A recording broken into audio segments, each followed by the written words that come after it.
The next page that we are going to look at is what I call the chill mode dashboard. Now, this is going to be a version of your dashboard that you use maybe when you're just starting out, or if you're having some low energy times and you just need something more simple to get your work done. Let's jump right in. This page is a very simple dashboard that is going to be the same information that I just showed you on the regular dashboard page, but kind of in a more friendly and easier to look at way if you're feeling overwhelmed or you're feeling low energy, or if the notion is just like you want to kind of ease your way into it. This is a little bit of a simpler page that can kind of serve any of those purposes. I call this the chill mode dashboard. You'll see as we start off, it does have today's stuff. Now this is going to be your rituals and your tasks. And then anything high priority will be on the side here. So you can see anything that needs to get done for today. You'll see you also have your projects overview, but instead of having any data associated with them, they do not. So if you're like, I'm so behind on stuff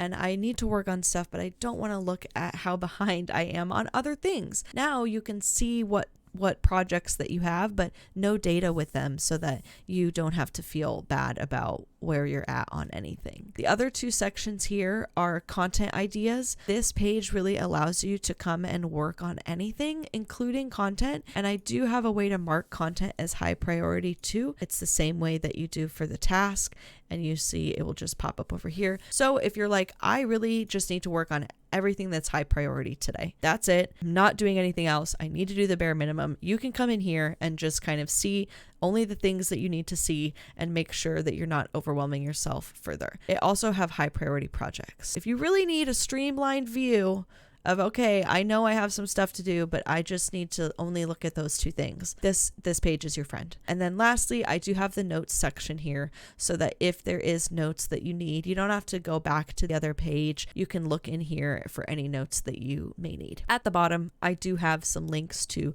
some meditations, some music, some breathing techniques. If you are feeling, just really not so great and you want to come in here and it's calm and maybe do a meditation and then get started on your high priority work, this is the page for you. I hope that was helpful. I really love this page. I definitely will be using it a lot during my times of low energy and times when I am a bit overwhelmed.